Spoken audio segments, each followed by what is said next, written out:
नमस्कार। हमने आपको रहस्य उंगलीमाल डाकू में आपको समझाया था कि भगवान बुद्ध ने अपने ज्ञान और वायुमंडलीय विज्ञान से कैसे उंगलीमाल का हृदय परिवर्तन किया था। उंगलीमाल भिक्षा पात्र लेकर एक गांव में गए।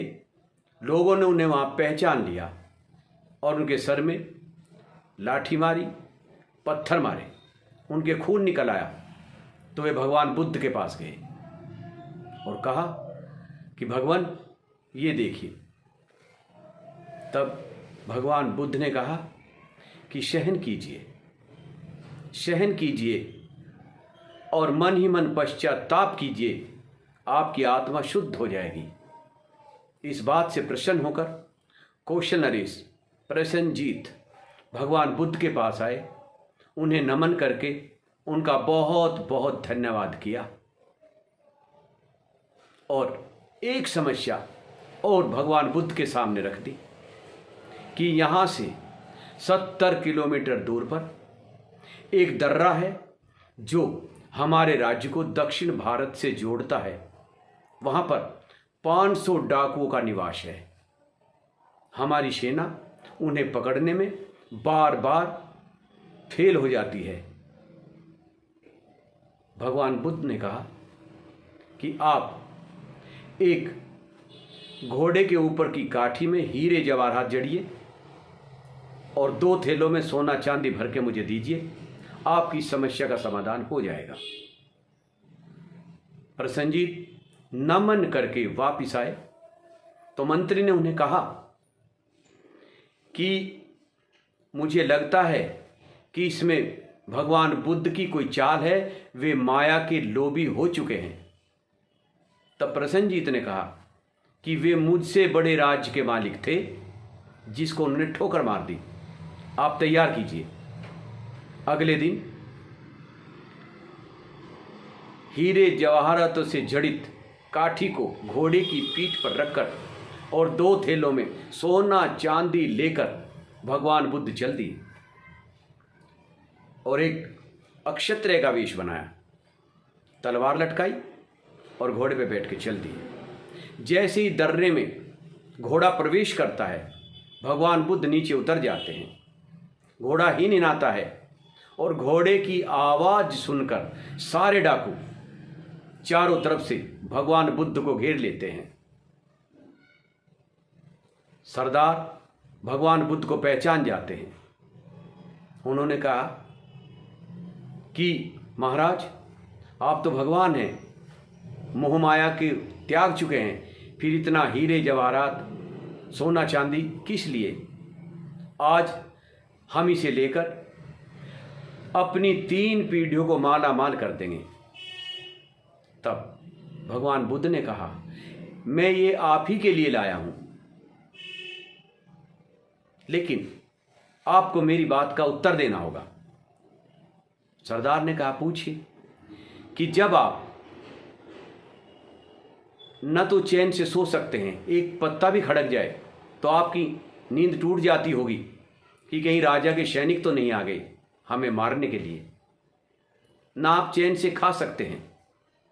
वैसे तो सारा संसार दुखों से भरा पड़ा है, लेकिन आपका दुख तो उन सब दुखों से कई गुना ज्यादा है। क्या आपके मन में पश्चाताप नहीं होता? आपको अपने बीवी बच्चे याद नहीं आते? तब सरदार ने कहा, आते हैं और हमें भय भी बना रहता है। तो भगवान ने कहा कि मैं आपको इस भय से मुक्ति दिलाने के लिए आया हूं। आप आत्मसमर्पण कीजिए, आप अपने बीवी बच्चों में आराम से अपना जीवन व्यतीत कीजिए। तब एक डाकू ने कहा कि सरदार, ये राजा की कोई चाल है भगवान बुद्ध के बहाने हमें गिरफ्तार करके सजा देने की। तब भगवान बुद्ध ने कहा कि यही वो मानसिक दुख है जिसके समान दुनिया में कोई जख्म नहीं होता। इसी दुख के कारण तुम एक जख्मी जीवन जी रहे हो। अपनी आत्मा में दुखी होकर जीवन जी रहे हो। इसका केवल एक ही इलाज है, धर्म का रास्ता। आप धर्म के रास्ते पर आओ, पश्चाताप करो, आपका जीवन मैं स्वतंत्र रूप से निर्वाह करने के योग्य बनाऊंगा। आप मेरी बात को सर पे धारण कीजिए। तब सरदार भगवान बुद्ध के चरणों में नतमस्तक हुए और सभी डाकू भगवान बुद्ध के चरणों में नतमस्तक हो गए। तब उन्होंने कहा, आइए घोड़े को लेकर भगवान बुद्ध आगे आगे चलते हैं और सारे डाकू उसके पीछे पीछे चलते हैं। राज दरबार के गेट पर आकर उन्हें भगवान रोकते हैं और अंदर जाते हैं घोड़े सहित। तब राजा पूछते हैं कि भगवान, आज तो आप फेल होकर चले आए, क्या रहा? भगवान बुद्ध ने कहा, वे सारे दरवाजे पर खड़े हैं, उन्हें अंदर आने की इजाजत दी जाए। बड़ा आश्चर्य हुआ राजा को। राजा ने कहा, आइए भेजिए। वे सब आते हैं और अपने हथियार भगवान बुद्ध के चरणों में रखते हैं। बुद्ध ने कहा कि अपने हथियार आप राजा के चरणों में रखिए। तब राजा ने स्वयं कहा, नहीं भगवान, आप इसके योग आप ही के चरण हैं। सभी 500 आए और उन्हें उनके आसन पर बैठा दिया गया। भगवान बुद्ध ने कहा, इन्हें शरबत पानी पिलाइए, इनके पाप माफ कीजिए, इन्हें घर जाने की, अपने बच्चों में जीने की इजाज़त दीजिए और अपने खजाने में से इन्हें मदद कीजिए ताकि अपना जीवन निर्वाह कर ले। भगवान बुद्ध ने सबसे कहा कि एक वचन तुम्हें भी देना होगा, न आप किसी प्राणी का संहार करेंगे, मांस का सेवन नहीं करेंगे, मदिरा का सेवन नहीं करेंगे और सब एक दूसरे की मदद करते हुए अपना जीवन बिताएंगे।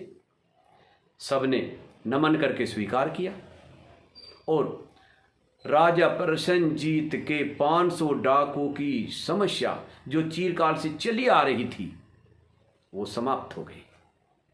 भगवान बुद्ध उन सबको आशीर्वाद देकर सभा से चले गए। यहां मैं आपको वायुमंडलीय विज्ञान भगवान बुद्ध और सरदार का समझाता हूं, कैसे उन कठोर पापियों का हृदय परिवर्तन हुआ।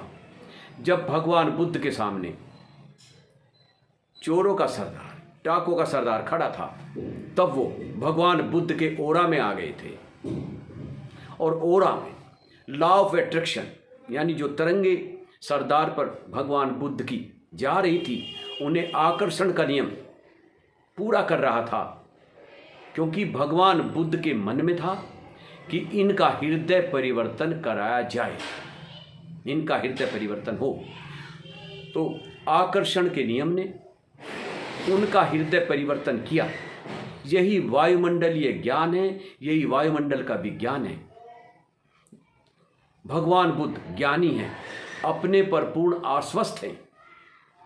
तो जो आदमी ज्ञान के आधार पर पूर्ण आश्वस्त, पूरा पक्का विश्वास करके अपनी तरंगों को वायुमंडल में भेजता है, वे तरंगे साक्षात मनवांछित फल देकर प्रकट होती हैं। मनवांछित फल पूरा हो जाता है। इसलिए मेरा आप सभी लोगों से हाथ जोड़कर निवेदन है कि आप लोग अपनी तरंगों को वायुमंडल में शुद्ध सात्विक तरीके से अपनी उन्नति के लिए भेजते रहें। जो लोग रोना रोते रहते हैं कि मेरी ये बात हल नहीं हुई, मेरी वो बात हल नहीं हुई, मैं तो कर्ज में डूब गया, कर्ज से कैसे बाहर आऊँगा, तो वही वायुमंडल का आकर्षण का नियम उसी बात को पूरी करने में लग जाएगा। जब आप अपने भविष्य के बारे में अच्छा सोचोगे, मेरे पास इतना धन होगा, मेरे पास गाड़ियाँ होंगी, मेरा जीवन ऐश्वर्य युक्त होगा, तो वायुमंडल का नियम आपके जीवन को ऐश्वर्य युक्त ही कर देगा। ये यूनिवर्सल ट्रुथ है। इसलिए आप सभी लोग अपनी तरंगों को शुद्ध सात्विक पूर्ण विश्वास के साथ वायुमंडल को दीजिए। वायुमंडल आपको लौटाकर उसका परिणाम आपके मन के अनुरूप देगा। बहुत बहुत धन्यवाद आप लोगों का ये वीडियो देखने के लिए। यदि आपको ये पसंद आई हो तो हमारे चैनल को सब्सक्राइब कीजिए, लाइक कीजिए। धन्यवाद।